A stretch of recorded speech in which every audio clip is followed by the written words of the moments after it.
Buenas tardes, estimado auditorio. Sean bienvenidos al programa televisivo de la División Académica de Ciencias Sociales y Humanidades En Contacto Contigo. Mi nombre es Gonzalo Mario Martínez Gómez. Recordarles que este espacio tiene como propósito servir como vínculo con la sociedad al mantenerlos informados sobre temáticas de interés social. En Contacto Contigo se transmite todos los lunes a las 17 horas a través del canal 35.1 de Abierta y el canal 35 del sistema de cable local. También pueden seguirnos en Facebook TV UJAT y YouTube TV UJAT. Nuestro número telefónico para cualquier pregunta o duda es el 99 33 58 15 96. Esta tarde presentaremos el libro 100 años de la Constitución Política del Estado de Tabasco en su tomo 2. Estimado auditorio, y decirles a manera de preámbulos que la historia de México está entrelazada con la evolución de sus estados, cada uno con una identidad propia forjada por su pasado, cultura y luchas políticas. En el caso de Tabasco, su constitución política representa un hito significativo que marca 100 años de desarrollo, desafíos y transformaciones en la entidad. Desde su promulgación, la Constitución de Tabasco ha sido el marco legal que ha guiado la organización política, social y económica del Estado, reflejando los ideales y aspiraciones de su pueblo a lo largo del tiempo. La promulgación de la Constitución Política del Estado de Tabasco fue un acontecimiento trascendental que simbolizó la consolidación del orden jurídico en la entidad y la búsqueda de autonomía frente al gobierno federal. En un contexto posrevolucionario donde México experimentaba cambios profundos en su estructura política y social, Tabasco emergió como un actor clave en la definición de su destino.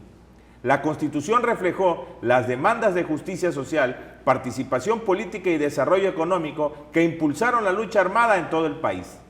A lo largo de 100 años, la Constitución de Tabasco ha sido testigo y protagonista de importantes cambios y desafíos. Ha sido modificada y adaptada en múltiples ocasiones para reflejar las nuevas realidades y necesidades del Estado, desde reformas políticas hasta iniciativas para fortalecer los derechos humanos y la protección del medio ambiente. Cada reforma y adición ha sido un reflejo del compromiso continuo de Tabasco con la democracia, la justicia y el progreso social. La Constitución de Tabasco también ha sido un instrumento para preservar la identidad cultural y la diversidad del Estado en un país vasto y diverso como México, y la descentralización del poder y el reconocimiento de la pluralidad de sus regiones han sido fundamentales para garantizar la participación y representación equitativa de todos los ciudadanos. La Constitución de Tabasco ha servido como un vínculo entre el pasado y el presente, entre las tradiciones ancestrales y la demanda de una sociedad en un cambio constante. 100 años de la Constitución Política del Estado de Tabasco son 100 años de historia, de lucha y de esperanza. Es un testimonio del poder transformador de las ideas y de la voluntad colectiva de un pueblo determinado a forjar su propio destino. Que la Constitución de Tabasco continúe siendo un faro de libertad y justicia en el horizonte de un México que siempre busca avanzar hacia la igualdad y la dignidad para todos sus ciudadanos. Estimado auditorio, esta tarde tenemos como invitados para platicar con nosotros sobre este tema de análisis a docentes que son investigadores de nuestra alma mater, académicos de reconocido prestigio por su desempeño profesional e investigaciones que han marcado una trayectoria muy alta. Es un gusto darle la bienvenida a estos catedráticos que nos honran con su presencia y vamos a saludar con afecto a la doctora Francisca Silva Hernández y al doctor también Piña Gutiérrez. En un momento va a estar con nosotros en la presentación de su obra. Y para empezar el programa, bueno, preguntarle a la doctora Francisca, ¿cómo ve esta obra, que es un segundo tomo de 100 años de la Constitución Política del Estado Libre y Soberano de Tabasco, del doctor Piña Gutiérrez? Ok, muchas gracias al auditorio, muchas gracias también por el espacio a la doctora Felipa Sánchez Pérez. Y pues bueno, hoy día estamos aquí justamente en esta obra de 100 años de la Constitución Política del Estado de Tabasco, del doctor Jesús Antonio Piña Gutiérrez, que bueno, él es profesor investigador de los posgrados en Solución de Conflictos y Derechos Humanos, investigador SNI nivel 1, y en esta obra pues justamente nos lleva a un relato de manera muy hasta didáctica, que justamente la metodología que él emplea, lo señala él en su introducción, es cualitativa, pero la consulta bibliomegráfica, la consulta también de archivos, de los libros de acta, de los diarios. Entonces, lo sistematizó de una manera muy amena, en el que el lector puede dar cuenta justamente en un proceso evolutivo, transformativo también en esa parte de la línea del tiempo, de justamente las reformas y adiciones que ha tenido la Constitución Política del Estado de Tabasco. En ese sentido, también señalar que pues prácticamente la formación o la consolidación de un equipo de trabajo que ha tenido para integrar esta magna obra, ¿no? Pues como lo veo también, que es sin duda un sentido de interpretación amplio en las ciencias sociales y humanidades, que cualquier disciplina o cualquier ciencia ubicada en esta área de las ciencias sociales y humanidades, y más allá de ellas también, pueda ser de consulta. ¿Sí? ¿Por qué? Porque pues también lo aborda desde un aspecto histórico, desde un aspecto político y desde un aspecto social también, que todos aquellos que son formadores de la licenciatura en Sociología, en Historia, en Derecho, pueden llevar de la mano de la consulta tanto estudiantes como profesores e investigadores, y que también pues en esa pluralidad de conocimiento puede tener un impacto local, nacional y global. Saludamos con mucho afecto al doctor Piña Gutiérrez, que se encuentra con nosotros aquí en su programa En Contacto Contigo. Y bueno, es una obra jurídica, 100 años de la Constitución Política del Estado de Tabasco, muy interesante, porque es una obra jurídica de consulta para todos los universitarios. También es una obra de consulta para todos los ciudadanos que quieran profundizar un poquito más en el tema de cómo se ha venido reformando nuestra Constitución. Es una obra, doctor, sin lugar a dudas, que sienta un precedente en nuestra entidad, puesto que le va a permitir, como decía hace rato, a todos los estudiantes de Derecho y de cualquier profesión, bueno, indagar también temas muy importantes que están contempladas en la Constitución. Así es. Muchas gracias, Gonzalo. Buenas tardes a todo el auditorio que nos hace el favor de acompañarnos en este programa. Buenas tardes a la doctora Francisca Silva Hernández, quien le agradezco mucho el que me acompañe en esta ocasión a lo que ya habíamos platicado en una ocasión, que estuvimos con otro motivo, pero ya habíamos esbozado algunos temas de esta obra, y bueno, pues estamos esperando que se dieran las fechas. Y muchas gracias, ya estamos aquí de nueva cuenta. Sí, fíjate que este estudio de 100 años de la Constitución Política del Estado, que va de 1919, de abril de 1919, que es su promulgación, al año 2019, que yo hago el estudio. Y bueno, pues aquí esta obra, que es en 3 tomos, el primer tomo va relatando lo que fue haciendo cada gobernador durante su periodo, qué reformas fue haciendo a la Constitución Política del Estado, y esto también acompañado de los principales impactos sociales, políticos y económicos que estaba viviendo nuestro Estado. En el segundo tomo hablo acerca de los diarios de debates, que en algunas ocasiones, lamentable y tristemente, no se contaron con ellos, pero esto lo suplimos con los periódicos de la época.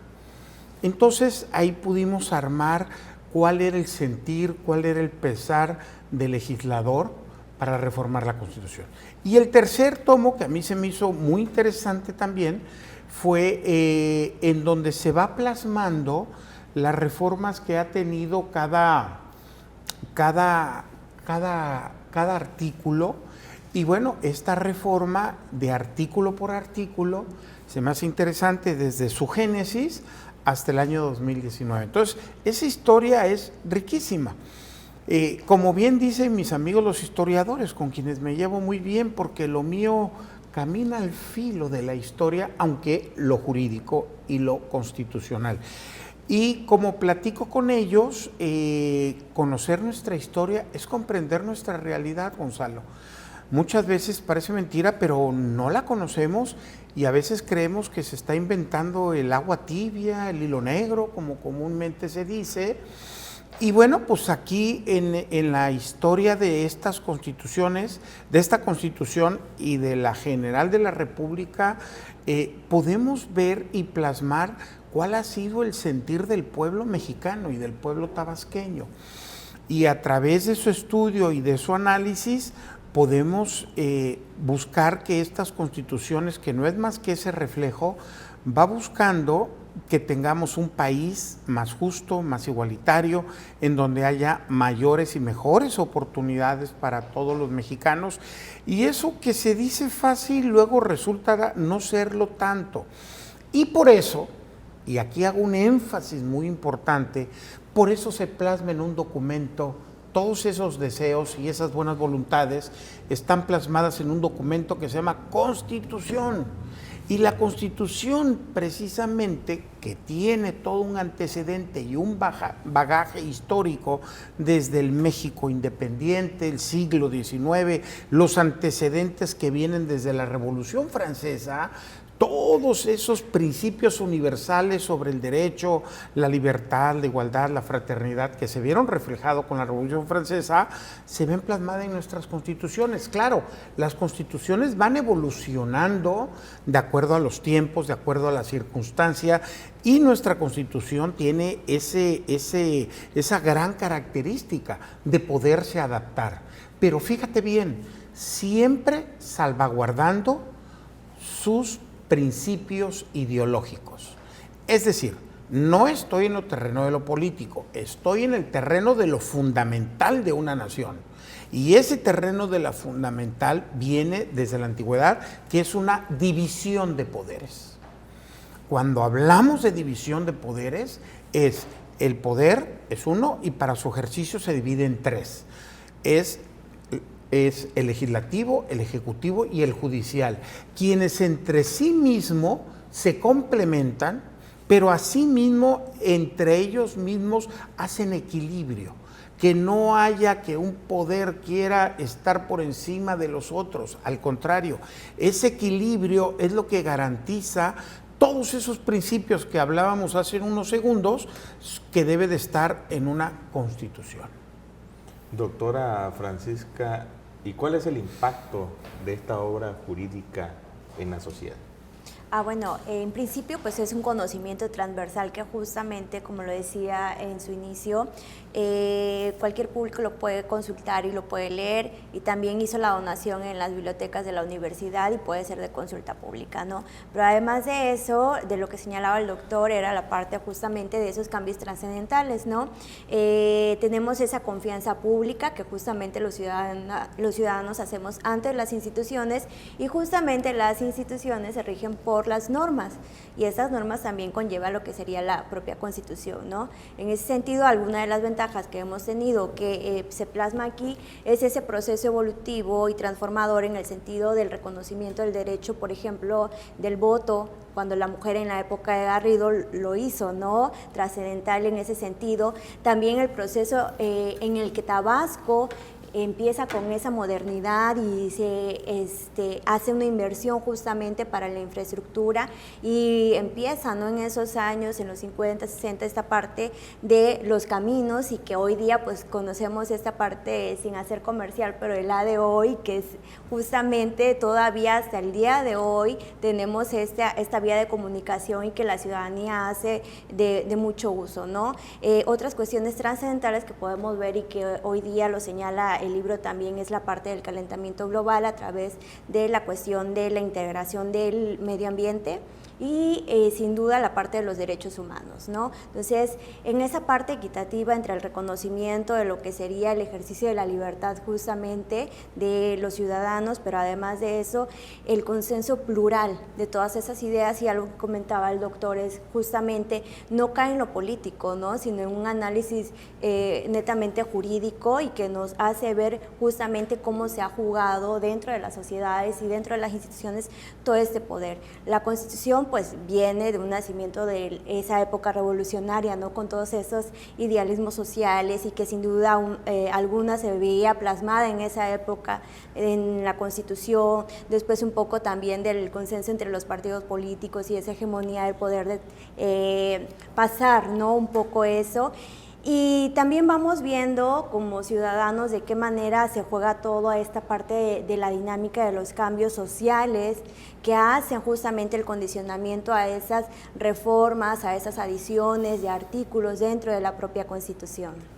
Cabe resaltar, estimado teleauditorio, que en otro programa, aquí en su programa En Contacto Contigo, estuvimos presentando pues el primer tomo del doctor Jesús Piña Gutiérrez. Si bien es cierto, no fue de manera más formal la presentación del libro, fue la temática en otro programa. Sin embargo, comentamos acerca del libro. El doctor amablemente nos hizo favor de poder comentar algunos temas de su primera obra. En un momento continuamos, estamos platicando con nuestros invitados, estamos presentando 100 años de la Constitución Política del Estado de Tabasco. Continuamos.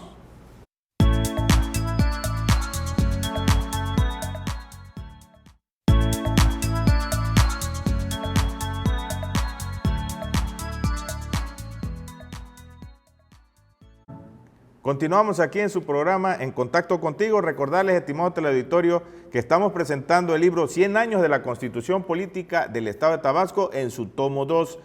Este libro lo pueden adquirir en la editorial Tirán Leblanche. Una de las ventajas que hay es que también se puede conseguir en libro electrónico.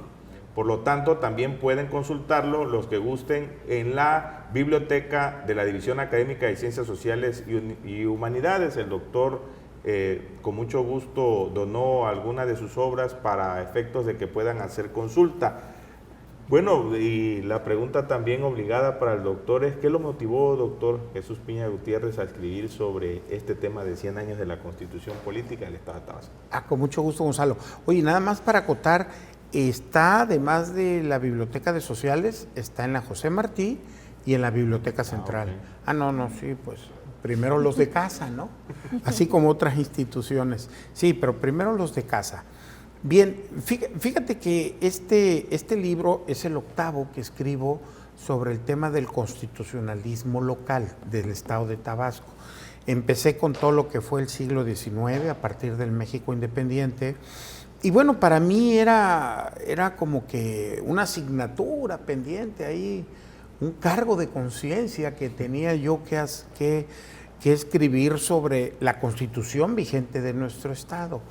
Y bueno, pues esto para mí se me hacía no solamente necesario, se me hacía realmente indispensable para que pues conociéramos nuestra historia constitucional, porque ahí se refleja no solamente la parte jurídica, porque alguien dijera, es para abogados. No, perdón, esto es para todo el público que desee tener una cultura sobre su Estado, lo que este Estado ha pasado, todos sus fenómenos sociales, políticos, económicos, aquí están reflejados, porque finalmente la Constitución, las veces que se reforma, no es por un antojo, sino que la Constitución tiene la gran facilidad de irse adaptando a las necesidades y a las circunstancias que va requiriendo la vida social de Tabasco. Y es así como vemos que tenemos artículos que están reformados en mayor número de veces que otro, como son las facultades del propio Poder Legislativo, como son las facultades del Poder Ejecutivo, asimismo como la estructura e integración del Poder Judicial. Como todo va evolucionando, aquí nos lo refleja esa Constitución. Bueno, esa es básicamente la necesidad. Y la otra es que para mí esta serie de estudios y análisis me provocan hondas reflexiones, ¿no? Bueno, y todo esto como para qué o por qué, cómo nos va a servir, en qué nos va a ayudar. Bueno, pues yo creo que nos va a servir y nos va a ayudar en mucho. Yo creo que todos coincidiríamos en que amamos a nuestro país y a nuestro Estado. Yo creo que independientemente de las profesiones o de las preferencias políticas, yo creo que coincidiríamos en ese sentir. Lo que yo creo importante es cómo queremos a nuestro Estado, cómo queremos a nuestro país y cómo le vamos a procurar a nuestro Estado y a nuestro país las mejores instituciones, para que eso nos haga a nosotros mejores ciudadanos. Y así hacer un círculo virtuoso tal como lo prescribe la propia Constitución, de que busca la felicidad del pueblo mexicano, ¿no? Del pueblo tabasqueño. Y a través de instituciones justas, a través de mecanismos que permitan la defensa de nuestros derechos cuando estos se ven vulnerados, ya sea voluntaria o involuntariamente, pues también podamos en un momento dado echar mano de la Constitución para defender estos derechos. Eso es importantísimo. Y también es importantísimo porque a las autoridades les señalan cuáles son sus obligaciones. Lo que pasa es que a veces se nos olvida, pero en realidad las autoridades, todos tienen el rango y el carácter de servidores públicos. Es decir, los servidores son quienes están para servir. ¿Servir a quién? A la sociedad, no a la inversa. Y por lo tanto, estos servidores públicos tienen que asumir a cabalidad sus encomiendas. Por eso, todo servidor público, antes de asumir su encargo, debe de protestar, guardar y hacer guardar la Constitución General de la República y en particular la del Estado de Tabasco, garantizando con ello que tenga un buen desempeño. De no ser así, bueno, pues tendrá que ser juzgado y sentenciado por las leyes que emanan de la propia Constitución. Entonces, conocer nuestros derechos y nuestras obligaciones nos van a hacer cada día mejores ciudadanos. Y tanto podamos ejercer nuestros derechos y poder exigir que se respeten nuestros derechos. Porque el problema es cuando se rompe ese equilibrio entre las autoridades en su quehacer gubernamental, que empiezan a pasar por encima de la Constitución, y eso es lo grave. Y para eso la misma Constitución señala cuáles son los mecanismos para que eso no suceda. Y nuestra Constitución General de la República y la local también nos hablan básicamente de tres figuras, que es el amparo para los derechos individuales, que es el juicio de inconstitucionalidad y el de controversias constitucionales, que de alguna manera, así como lo establece la Constitución General de la República, también lo establece nuestra propia Constitución.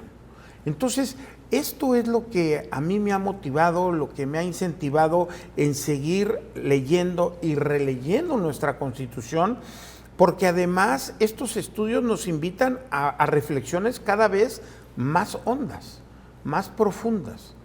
Ejemplo, yo escucho ahorita en los medios de comunicación que se quieren hacer reformas trascendentales, profundas al Poder Judicial. Entiendo que es Poder Judicial de la Federación, pero también conlleva al Poder Judicial de los estados. Y esta pretensión que se quiere hacer, yo creo que todo cambio es bueno. Por supuesto, si estamos bien, podemos mejorar. Lo que yo creo es que debe de hacerse de una manera ordenada, metódica, sistemática, con fundamentos, estudiando los antecedentes en qué está mal para ajustarlo y hacerlo mejor. Creo yo eso. Por el otro lado, también por lo que he visto y leído en los medios de comunicación, se habla mucho de una elección de ministros, magistrados, jueces, magistrados del fuero común, lo cual pudiera ser. Lo único que no hay que olvidar que todas estas personas requieren de una gran preparación, porque en manos de nuestros juzgadores está nuestro patrimonio y nuestra vida entera, porque un mal juicio podría provocarnos un daño irreparable, como hemos conocido a través de la historia. Por lo tanto, yo lo que observo es que los miembros del Poder Judicial tienen la obligación de estarse constantemente preparando, capacitando. Lleva años de estudio y eso no se puede suplir con nada, más que ¿qué? Con más estudio.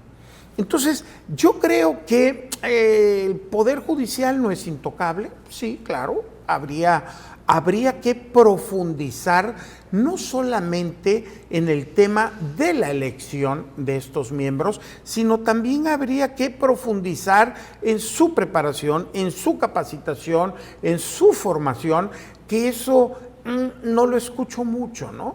A lo mejor, y tal vez por ser tiempos políticos, predominan ciertos temas, pero indiscutiblemente creo que ya hay un punto en la agenda nacional para que todas estas propuestas, que también yo diría deberían pasar por las universidades, porque bueno, pues ahí estamos los que pretendemos ser estudiosos de algún tema y poder emitir opiniones que ayuden a enriquecer y entre todos tener una constitución, ojo Gonzalo, doctora Francis, legítima.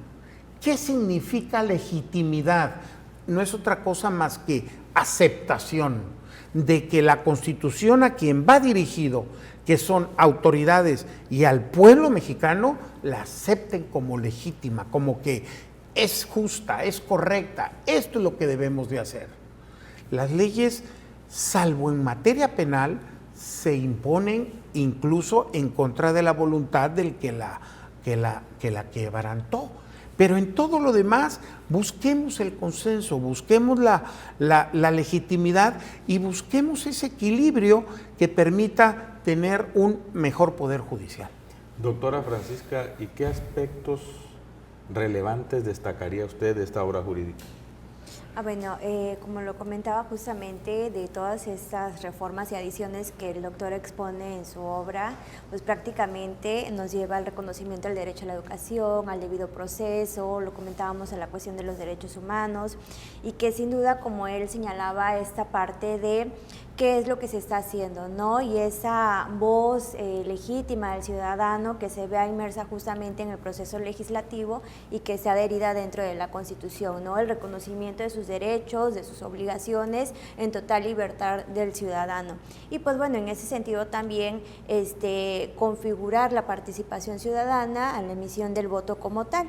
Creo que también otro aspecto por resaltar de esta obra es que justamente nos lleva a conocer los condicionamientos sociales que todas aquellas representantes de la ciudadanía han podido llevar a consenso justamente. Vemos aquí cómo se fue configurando justamente algo que sin duda en Tabasco como un proceso de la inundación, que justamente cómo se ha ido gestionando a través de todos estos gobiernos, pero también cómo se ha ido adheriendo a la propia Constitución. Comentábamos también de la participación de los jóvenes en ese proceso democrático que justamente le da voz y validez a la juventud para poder participar y poder ser representante, y que esto nace justamente, y lo señala en el libro, a partir del 68, ¿no? Que empiezan todos aquellos movimientos sociales y que en el estado de Tabasco fue uno de los estados adelantados a esa época y que justamente primero se inserta en la Constitución y ya después en la federal, ¿no? El doctor aquí también nos señala algunos procesos en los que Tabasco fue pionero, ¿no? Ya después en la propia Constitución él nos va dando de la mano eso, pero creo que serían en algún sentido esos aspectos. Doctor Piña, ¿y qué diferencias y similitudes actualmente existe entre la Constitución de nuestro Estado con respecto a la Constitución política de los Estados Unidos mexicanos? Bueno, mira, para empezar no puede haber diferencia, porque la Constitución del Estado se tiene que arreglar a la Constitución General de la República. ¿Qué significa arreglar? Que no puede ir en contra de, porque entonces este artículo sería inconstitucional. O si va en contra de la Constitución General de la República, entonces la iniciativa sería anticonstitucional. Es decir, recordemos que la misma Constitución General de la República nos dice: los estados son libres y soberanos. De hecho, ese es el nombre de Tabasco, no se nos olvide. Estado libre y soberano de Tabasco. Entonces, ¿qué entendemos por esa libertad y esa soberanía? Bueno, que podemos hacer todo aquello que no esté en contra de la Constitución General de la República. Y es así como podemos legislar, como se hizo a través de los años, en varias materias, como bien decía la doctora Francis, en materia de derechos humanos, por ejemplo, un juicio, lo que sería similar a un juicio de amparo, lo tenemos aquí, o lo que pudiera ser la controversia entre dos municipios, pudiera llegar al Tribunal Superior de Justicia, que sería una especie de controversia constitucional, o alguna disposición reglamentaria que emitiera algún municipio a través de sus cabildos, que en un momento dado pudiera ir en contra de la Constitución Política del Estado de Tabasco, y en ese momento, bueno, pues también se recurre con un juicio de acción de inconstitucionalidad ante el Tribunal Superior de Justicia, que el Tribunal Superior de Justicia tiene una sala ex profeso que se le conoce como la Sala Constitucional. Esta Sala Constitucional que está conformada con los mismos magistrados que operan normalmente, si me permiten la expresión, pero es una sala que se va a conformar cuando haya alguna demanda de estas que te he comentado, ¿no? Mientras tanto, bueno, está contemplada por la misma Constitución, por la misma Ley Orgánica del Poder Judicial, para que así sea. Entonces, diferencias no pueden haber. Y similitudes, pues sí, efectivamente, aunque en su estructura, la nuestra lleva su propia estructura, pero perfectamente válida.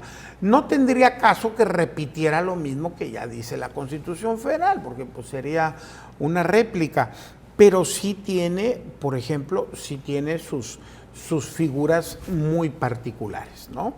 Y eso es lo que creo yo que es lo que se ajusta precisamente a las necesidades de los tabasqueños. Doctora Francisca, ¿y cuál es la relevancia actual de la Constitución del Estado de Tabasco en el contexto político y legal? Bueno, ok. Pues en el político justo y legal, pues vamos viendo también en esta obra la cuestión de aquellas reformas en materia electoral, ¿no? Que se hace el análisis en el último periodo que el doctor señala en esta obra, que es del 2000 al 2018, si no mal recuerdo, el último periodo de análisis que él hace, y que justamente señala todas aquellas reformas que se hacen en esa materia. Entonces también vemos un poco en esa cuestión de género y de los derechos humanos, cómo Tabasco también se ha adherido a esa cuestión de perspectiva de género, también en las cuestiones políticas, pues vemos los cambios trascendentales, pero también la infraestructura y el organigrama que se ha organizado justamente con base para el funcionamiento de la voz ciudadana, ¿no? Tanto de los representantes, antes, durante y después del proceso, ¿no? Entonces, la Constitución lo que nos lleva es lo que estamos dejando nosotros, pero lo que vemos desde ese proceso evolutivo de la historia, ¿no?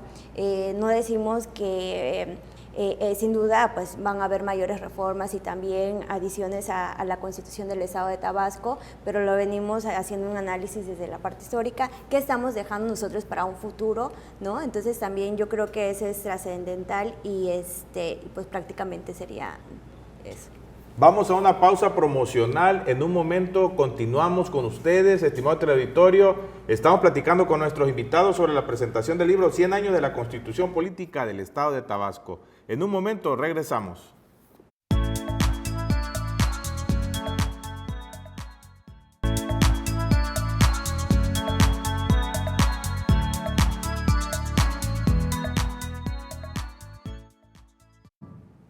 Continuamos aquí en su programa En Contacto Contigo. Recordarles, estimado teleauditorio, que estamos presentando la obra jurídica 100 años de la Constitución Política del Estado de Tabasco.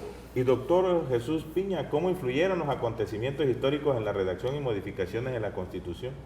Y bueno, pues de manera importante, ¿no? Muy importante. ¿Qué ha pasado con este país? Bueno, no me voy a hacer una remembranza histórica que me vaya yo a los aztecas y a Tenochtitlán, sino lo voy a hacer más recientemente. Hablemos del México revolucionario, donde este país se reestructura completamente en sus instituciones, en su sistema político. Bien, es tan importante y trascendente y ahí tengo que hacer referencia a la Constitución General de la República. Es tan importante y trascendente que nuestra Constitución del 5 de febrero de 1917 es un verdadero parteaguas, no solamente para la nación mexicana, fue un parteaguas que sirvió de ejemplo a muchas constituciones de Latinoamérica, sino que a la gran mayoría. Ahí se vieron reflejados todos los principios liberales, los principios económicos, los principios sociales. Básicamente, ¿por qué digo esto? Miren, en el tema de la cuestión laboral, ¿no? Todo un articulado en el 123 constitucional que regulaba ya la actividad laboral de los mexicanos. Primero, que no hubiera desigualdad en salario entre trabajadores extranjeros y mexicanos, porque había una desigualdad. Que las jornadas fueran también más justas. ¿Por qué lo tuvo que decir la Constitución? Porque no había jornadas justas. Los extranjeros tenían una jornada más cómoda y los nacionales tenían jornadas a veces hasta de 16 horas, brutal. Trabajaban los niños, las mujeres, no importaba si las mujeres estaban embarazadas, y todo eso lo estamos diciendo que fue a principio de siglo, no crean que fue hace mucho tiempo. Bueno, eso es importante. El segundo tema muy importante es la riqueza social, que básicamente era una economía primaria, como es el caso de la tierra. Y la tierra estaba en manos de muy pocas manos. Entonces, los peones de las haciendas vivían un estado de verdadera esclavitud. No era una esclavitud disimulada, era una verdadera esclavitud. Bueno, pues todo esto es lo que vino a cambiar toda esa estructura, y bueno, y la educación. Yo quiero decirles a ustedes, a lo mejor este dato si lo sepan o si no, que para 1910 únicamente el 10% de la población mexicana sabía leer y escribir. Ya no hablemos de que tuvieran un grado de bachiller o un grado de licenciatura, ¿no? No, eso ya era extraordinario. Pero bueno, con toda esa ignorancia que existía, que evidentemente había la auténtica necesidad de que se educara al pueblo. ¿Para qué? Para que fuera un pueblo educado, no solamente que pudiera reclamar sus derechos, así mismo como exigírsele sus obligaciones, sino que también se entrara en una sinergia de un desarrollo tecnológico y cultural para el propio país, cosa que se vino logrando a través de todos estos años. Y se sigue logrando, y bueno, ahí están las universidades, y pues bueno, para muestra la UJAT, que con todo y todo, ahí vamos caminando, ¿no? A través de los años. Bueno, entonces esos conceptos que vierto así a manera nada más de ejemplo, se han ido desarrollando a través de todos estos años, y es así como hemos ido logrando. Mira, otro ejemplo, en la materia laboral, recientemente se reestructuró toda la materia laboral, y todas las autoridades que eran las que intervenían en los conflictos laborales entre patrón y trabajador sufrieron una transformación importantísima, empezando por los centros de mediación y conciliación, que realmente ahora sí están trabajando. ¿Cómo era hasta hace unos años? Llegaban a la Junta de Conciliación y Arbitraje, el secretario le daba la palabra al trabajador, a ver qué, hay forma de, ¿se arreglaron? No nos arreglamos, le daba la palabra al representante del patrón, no hay arreglo, punto. Eso fue la mediación, y de ahí brincaban directamente a lo que era la controversia. Ahora no, ahora sí hay mecanismos que están permitiendo que realmente haya una mediación, una conciliación, y están funcionando, no obstante pues el poco tiempo que llevan. Y bueno, aquí te podría yo decir con mucho orgullo que Tabasco es de los pioneros en que se acogió a la reforma de la Constitución General de la República, lo acogió en su propia Constitución, y ahí está funcionando, ¿no? Y esto es un trabajo, y que no se oiga comercial, del presidente del Tribunal Superior de Justicia, el licenciado Enrique Pérez Oropesa, y que al frente de estos órganos de conciliación pues está una destacada doctora en métodos alternos de solución de conflictos y derechos humanos, la doctora Alejandra Díaz Alvarado, de quien me siento muy orgullosa porque fue mi alumna. al igual que la doctora Francis, fue mi alumna, lo debo de destacar, porque además, perdón que haga este comentario muy personal, pero para mí es motivo de orgullo ver que ya los alumnos están superando a su modesto maestro. Así que eso me llena de orgullo, de satisfacción y de felicidad. Entonces, regreso a mi tema y eso es lo que quiero decirles, cómo la misma Constitución va adaptando todo esto que se vuelve extraordinariamente conveniente para que no haya esos juicios ahí que duraban o dilataban años y años, ¿no? Sino que ya vamos entrando a una nueva conciencia que son los mecanismos alternos de solución de conflictos. Estos mismos mecanismos los cité en la materia laboral, pero ¿qué crees? También se están aplicando ya en el área civil, en el área penal. Está incipiente los mismos órganos como es la Fiscalía General de la República o como son los juzgados civiles y familiares.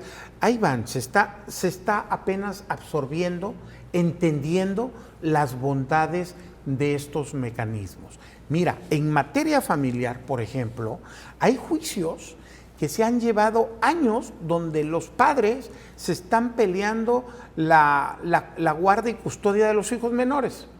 ¿Qué crees? Los hijos llegan a la mayoría de edad y los papás siguen peleando. Nunca se pusieron de acuerdo. Porque este desgraciado, yo no me voy a dejar, y ya sabes, lo que suele suceder. Y además, bueno, pues también la pasión tabasqueña, que no es menor, tiene mucho que ver. Pero bueno, en materia familiar ya está entrando esta necesidad de, oigan, pero qué necesidad, dijo el ilustre cantautor y poeta, ¿para qué tanto problema, verdad? Si esto se puede arreglar, pues ya que se serenen los ánimos, y para eso hay gente especialista, Gonzalo. Fíjate, evidentemente en estas separaciones o divorcios, pues están los ánimos muy caldeados. Entonces estos especialistas primero se entrevistan con la señora, luego se entrevistan con el señor, las veces que sean necesarias, hasta que ya van viendo que ya está pasando el coraje, está pasando ya la parte visceral, y ya, a ver, señora, ¿qué es lo que usted quiere? No, pues yo, a ver, señor, ¿qué usted? Oiga, fíjese que, y cuando ya se sientan ellos, es porque ya les están diciendo, lo que usted me dijo, el señor dice que sí, y el señor, lo que usted me está diciendo, la señora dice que sí. Pero no lo estamos todavía implementando a fondo, estamos empezando. Bueno, pues todo eso se ve ya reflejado en nuestra Constitución, en los mecanismos de solución de conflictos, como segundo ejemplo. Doctora Francisca, ¿y qué lecciones o enseñanzas considera podemos extraer de la historia de esta Constitución? Bueno, creo que lo que acaba de mencionar el doctor, ¿no? Piña, en el sentido en que yo creo que ya la ciudadanía, a través de estos medios o de estas plataformas, justamente el conocimiento que le vaya llegando a la sociedad civil y que se comparta desde la academia, la investigación, pero también del profesional en ejercicio del derecho, ¿no?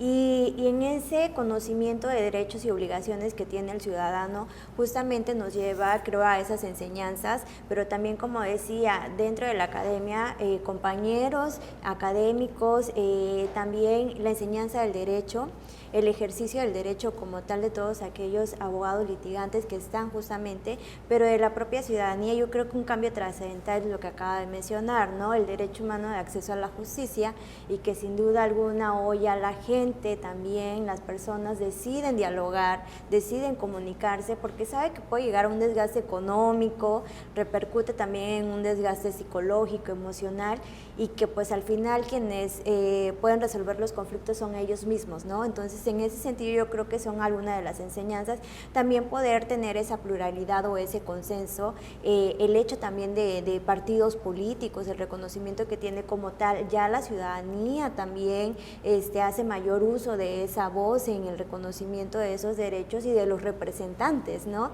Que antes no era tan activo la ciudadanía, y pues hoy vemos todos esos cambios trascendentales, representantes ya no de partidos políticos, sino también independientes, ¿no? Entonces creo que prácticamente la historia nos va dejando antecedentes para cambios para bien. Sin duda esa creatividad social del propio ciudadano que conlleva esas dinámicas y hechos sociales nos dice que bueno, dentro del ejercicio del derecho podemos tener, todo va a recaer ahí, ¿no? Entonces, en esas acciones y en esos hechos, pues más que nada el derecho puede ser concebido justamente desde diversas perspectivas.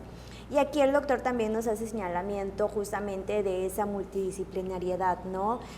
Uno da lectura al libro y lo visualiza desde el campo de acción del ejercicio profesional, ¿no? Del sociólogo, del historiador, del economista, del administrador, y vamos viendo todas aquellas instituciones, órganos de gobiernos, funcionalidad que tienen las diversas instituciones sociales del sistema de administración de justicia, y que pues nos da un panorama para poder mejorar las condiciones que tenemos hoy día, ¿no?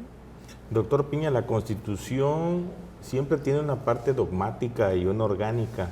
¿Podría comentar a nuestra teleauditorio por qué es importante que tengan estos dos aspectos dentro de la Constitución?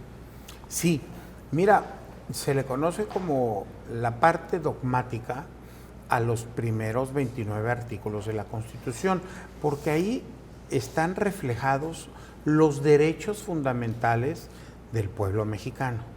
Y bueno, pues ahí podríamos ir enumerando artículo por artículo, pero bueno, yo destacaría uno que a mí se me hace importante y trascendental, es el artículo primero, en donde se señala que esta Constitución, los tratados internacionales que se han firmado en materia de derechos humanos son la norma suprema de este país.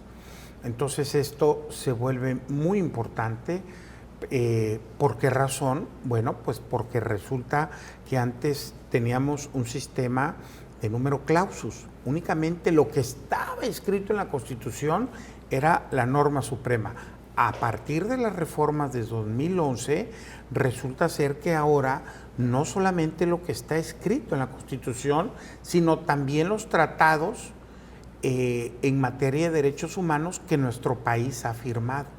Y ahí hay unos tratados tan importantes, tan trascendentes, que, por ejemplo, un problema que existe hoy en día es el de los migrantes. Cuando nuestro país firmó todos los tratados internacionales acerca de los derechos de los migrantes, que deberán de tener derecho a la salud, a la educación, a libre tránsito por nuestro país, nunca se imaginó, o por lo menos yo no, que iba a haber ese volumen de personas queriendo transitar de diferentes partes del mundo, porque vienen de varias partes del mundo, y que su interés es llegar a los Estados Unidos de Norteamérica. Y bueno, todos vemos a través de los noticieros que son caravanas de miles y miles de personas. Ahora, esos miles y miles de personas están protegidas por la Constitución. El problema es cómo los atendemos cuando la estructura que existe no da para atenderlo. Y luego ellos, debiendo de cumplir una serie de requisitos, pues no lo cumplen. Ellos lo único que quieren es entrar y llegar allá. Y bueno, la desesperación humana yo también la comprendo. En la desesperación humana no me diga, y por eso vemos en los noticieros que llevan un mes, 2 meses en ciertas zonas para tramitar su visa de su legal estancia en nuestro país. Están de ilegales. Y por lo tanto lo vemos que están en ciudades acampando en parques, en jardines, en donde pueden. Entonces, esa es la parte dogmática de los derechos del pueblo mexicano y de los extranjeros. Y la otra parte, que es la parte orgánica, que bueno, es el volumen fuerte de la Constitución, se está refiriendo a cómo se va a conformar nuestra estructura de gobierno, ¿no? Poder legislativo, poder ejecutivo y poder judicial. Agradecemos la presencia a este programa de la División Académica de Ciencias Sociales y Humanidades en Contacto Contigo, a nuestros invitados por acompañarnos. Gracias, doctor Piña, gracias. Doctora Francisca, por compartir con todo nuestro teleauditorio sus conocimientos y experiencias de este tema. Sin duda, académicos de reconocido prestigio, dignos de portar la toga simbólica de su profesión. Muchas gracias por sintonizarnos en esta emisión de la División Académica de Ciencias Sociales y Humanidades en Contacto Contigo. Les recordamos seguirnos todos los lunes a las 17 horas a través de televisión abierta en el canal 35.1 y en el sistema de cable en el canal 35. También pueden seguirnos en nuestras redes sociales en Facebook TVUJAT y YouTube TVUJAT. Hasta pronto y que sigan teniendo una excelente tarde.